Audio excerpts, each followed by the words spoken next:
Assalamualaikum warahmatullahi wabarakatuh.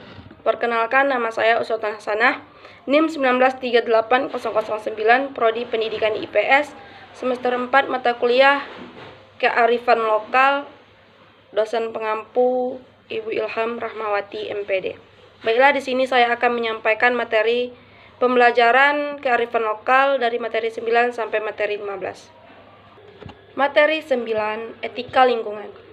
Etika lingkungan merupakan kebijakan moral manusia dalam bergaul dengan lingkungannya. Etika lingkungan ini diperlukan agar setiap kegiatan yang menyangkut lingkungan dipertimbangkan secara cermat sehingga keseimbangan lingkungan tetap terjaga. Nilai etika dalam lingkungan: satu, solidaritas tentang alam, pelayanan yang bertanggung jawab. 2. Norma agama, norma hukum, dan norma kesopanan. Contoh etika dalam lingkungan: membuang sampah pada tempatnya, mengurangi polusi, tidak mengotori air, menghemat air, dan yang kelima, selalu menyapa antar sesama manusia. Materi 10. Prinsip-prinsip etika lingkungan. Sebagai pegangan dan tuntutan bagi perilaku kita dalam berhadapan dengan alam, terdapat beberapa prinsip etika lingkungan, yaitu 1. Sikap hormat terhadap alam. Hormat terhadap alam merupakan suatu prinsip dasar bagi manusia sebagai bagian dari alam semesta seluruhnya. Yang kedua, prinsip tanggung jawab.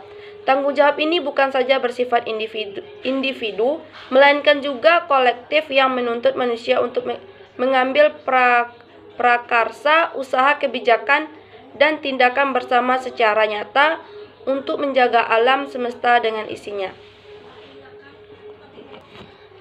3. Prinsip solidaritas, yaitu prinsip yang membangkitkan rasa solidaritas, perasaan sepenanggungan dengan alam dan dengan makhluk hidup lainnya, sehingga mendorong manusia untuk menyelamatkan lingkungan. 4. Prinsip kasih sayang dan kepedulian, prinsip satu arah menuju yang lain tanpa mengharapkan balasan, tidak didasarkan kepada kepentingan pribadi tapi semata-mata untuk alam. 5. Prinsip no harm, yaitu tidak merugikan atau merusak karena manusia mempunyai kewajiban moral dan tanggung jawab terhadap alam. Paling tidak manusia tidak akan mau merugi alam secara tidak perlu. 6. Prinsip hidup sederhana dan selaras dengan alam. Ini berarti pola konsumsi dan produksi manusia modern harus dibatasi. 7. Prinsip keadilan. Prinsip ini berbicara terhadap akses yang sama bagi semua kelompok dan anggota masyarakat dan dalam ikut menentukan kebijakan pengelolaan sumber daya alam dan pelestarian sumber daya alam. 8. Prinsip demokrasi. Prinsip ini didasari terhadap berbagai jenis perbedaan keanekaragaman, sehingga prinsip ini terutama berkaitan dengan pengambilan kebijakan di dalam menentukan baik buruk tidaknya suatu sumber daya alam. 9. Prinsip integrasi moral. Prinsip ini menunjukkan pejabat publik agar mempunyai sikap dan perilaku moral yang terhormat serta memegang teguh untuk mengamankan kepentingan publik yang terkait dengan sumber daya alam. Materi 11. Etika lingkungan hidup adalah sebagian refleksi kritis tentang norma dan nilai atau prinsip moral yang dikenal umum selama ini dalam kaitannya dengan lingkungan hidup dan refleksi kritis dengan cara pandang manusia tentang manusia, alam, dan hubungan antara manusia dan alam serta perilaku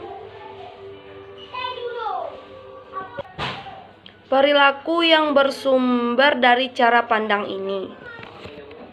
Materi etika lingkungan dapat diajarkan melalui pembelajaran dengan menggunakan budaya masyarakat adat sebagai sumber belajarnya. Pemahaman nilai kearifan lokal dapat menanamkan kepedulian pelajar, mahasiswa terhadap lingkungannya.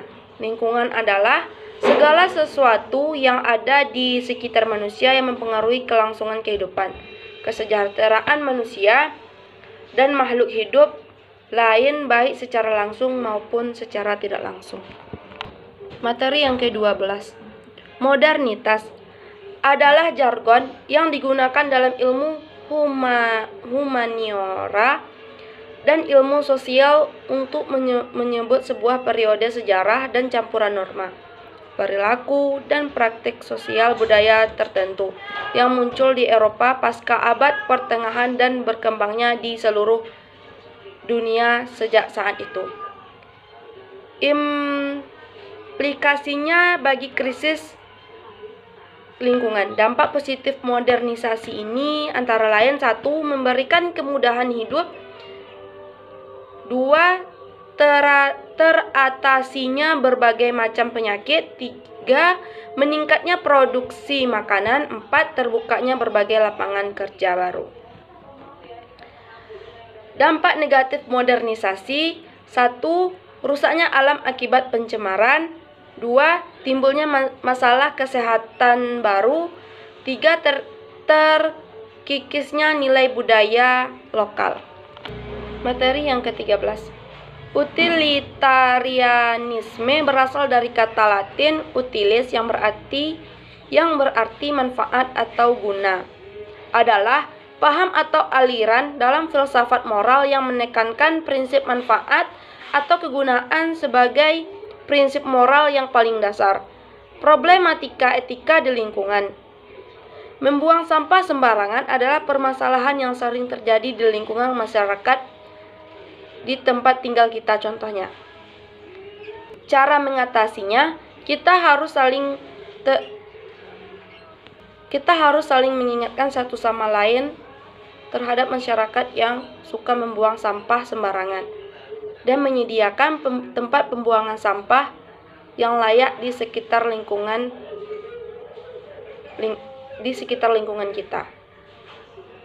Materi 14. Ekofeminisme adalah suatu paham tentang keterkaitan antara perempuan dan alam semesta, terutama dalam ketidakberdayaan dan tidak keadilan perlakuan kepada keduanya. Istilah ekofeminisme pertama kali diperkenalkan pada tahun 1974 oleh Francoise de Eutbone. Gerakan feminisme di Indonesia lahir dipengaruhi oleh berbagai kondisi historis sejarah perjuangan bangsa, program pembangunan nasional, globalisasi, serta reformasi, serta kehidupan religius masyarakat. Pandangan feminisme di setiap era sangat tergantung kepada kondisi dan situasi zaman yang dihadapinya. Feminisme liberal adalah varian pertama dari teori feminisme besar. Seperti namanya, feminisme liberal mengambil asumsi-asumsi dasar teori liberalisme. Feminisme sosialis adalah cabang dari gerakan feminis dan kiri baru yang berfokus pada saling keterkaitan antara patriarki dan kapitalisme. Contohnya, Jojo menganggap bahwa hanya dirinya satu-satunya manusia di dunia ini. Feminisme bisa saja baik atau buruk tergantung pengaplikasiannya, radikal, konservasi, dan lain-lain. Materi yang terakhir yaitu materi yang ke-15. Terdapat 3 bentuk hubungan manusia dengan alam, yakni alam semesta berfungsi sebagai sarana bagi manusia untuk mengenal kebesaran dan kekuasaan Allah. Beriman kepada Allah melalui alam semesta, karena alam semesta adalah tanda atau ayat-ayat Allah. Manusia dilarang memperhamba alam dan dilarang menyembah kecuali hanya kepada Allah yang menciptakan alam. Alam dengan segala sumber dayanya diciptakan Allah untuk memenuhi kebutuhan hidup manusia. Dalam memanfaatkan sumber daya alam guna menunjang kehidupannya guna menunjang kehidupannya ini harus dilakukan secara wajar, tidak boleh berlebihan atau boros.